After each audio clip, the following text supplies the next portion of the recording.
Welcome back to Heart of the Abyss. In today's video, I'll be creating a diorama of a beautiful jungle scene inhabited by dinosaurs and bird people. I start to build up the rough terrain using some styrofoam pieces and fast drying wood glue. While that's drying, I move on to sanding and assembling the 3D printed jungle trees I made myself. I went with 3D printing since it's quicker and more durable than hand building everything. Once the styrofoam is glued in place, I start shaping a downhill slope where the lake will be. I use this heated tool to melt the foam into shape and create a tougher outer skin at the same time.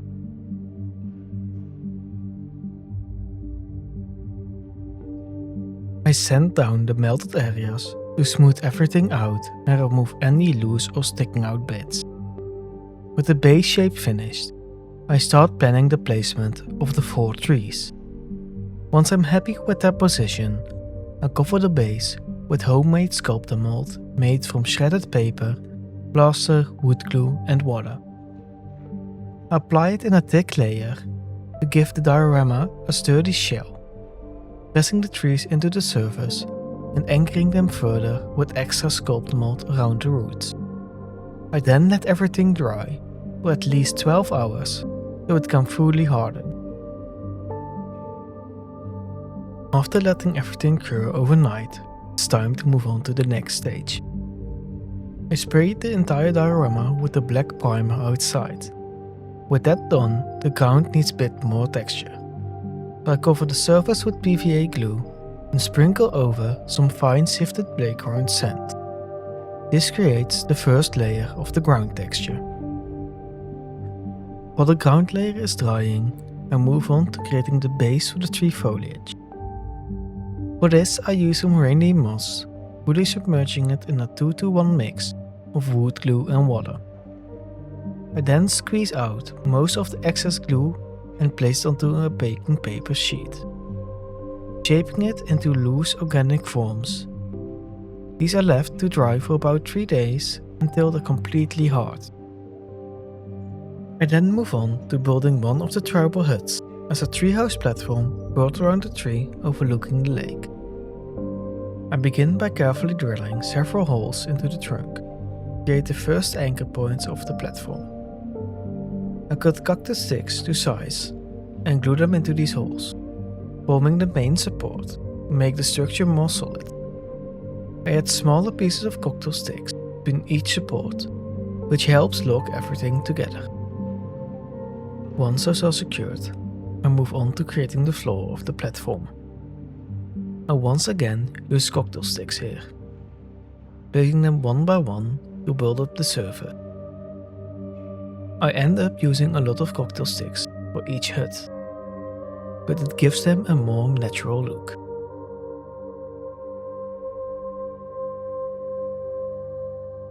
To strengthen the treehouse further, I add diagonal support beams between the underside of the platform and the tree, helping to distribute the weight and make the structure feel more believable.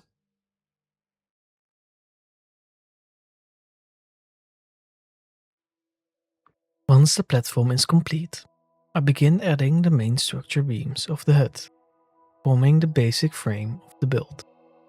With that in place, I move on to adding the wall planks made from balsa wood, attaching them directly to the frame and further strengthening the entire treehouse. With the treehouse finished, I move on to painting the trees using my airbrush, starting with a base coat of burnt umber. I then paint the ground as well, airbrushing on a muddy brown tone to establish the first layer of color.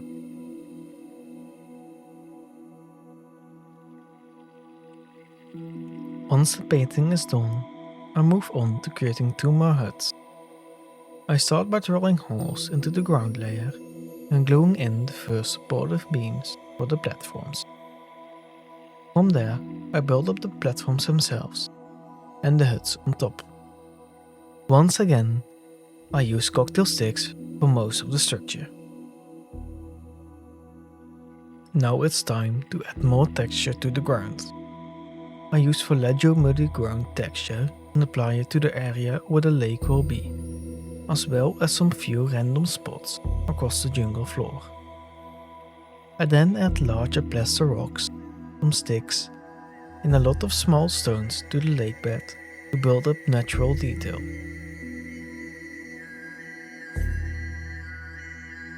Now it's time to give the trees some greenery. I start by mixing fine green flocking with glue into a thick paste, which I then apply to the trees in random spots to represent moss and lichen growing on the bark. The ground still needs a few more texture layers, so I sprinkle green and light brown turf across the jungle floor.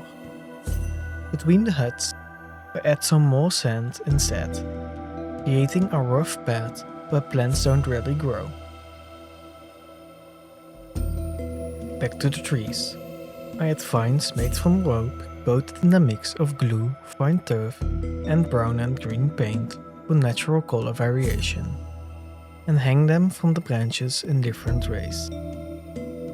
I then apply glue to the branches and press the leaf clutter onto them, fixing the foliage in place before finishing everything off with sheep moss dipped in glue and water mix and draped over the leaves.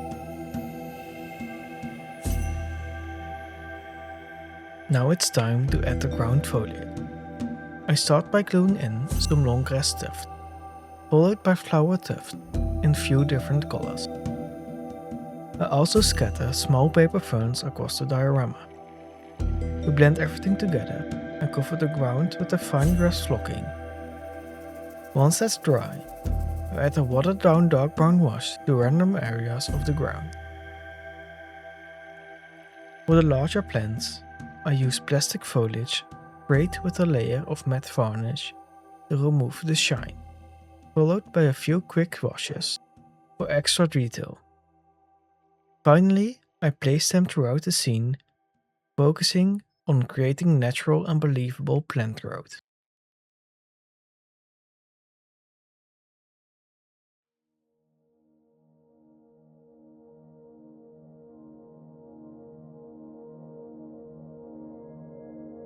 Now for the roofs of the huts.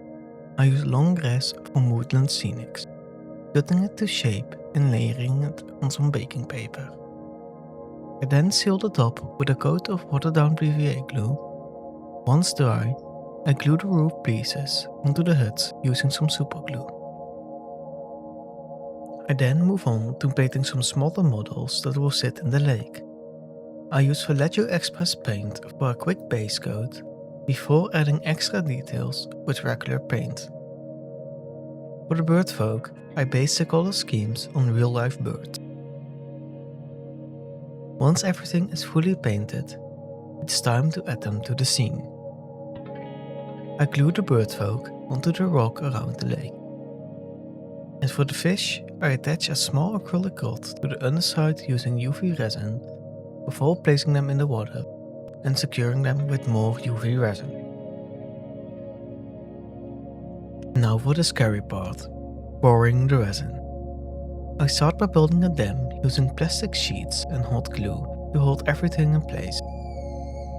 To make it fully watertight, I seal all gaps between the sheets and the diorama with UV resin, including the corners. I also coat the lake bed with UV resin to prevent any leaks. Once everything is secured, it's time to pour.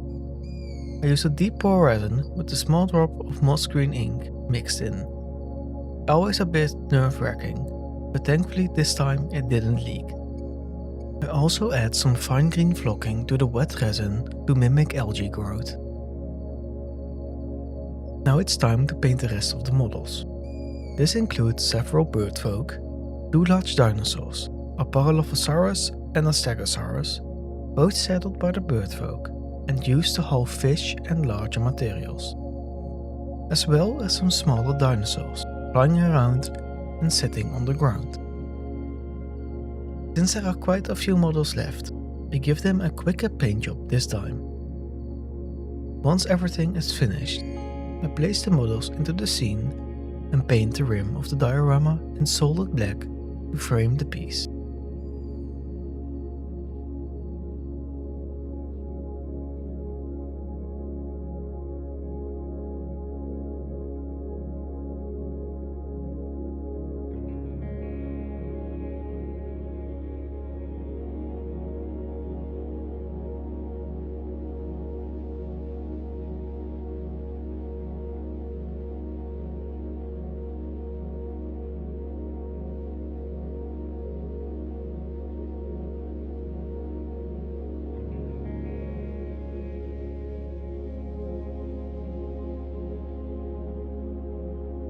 And now, onto the final result.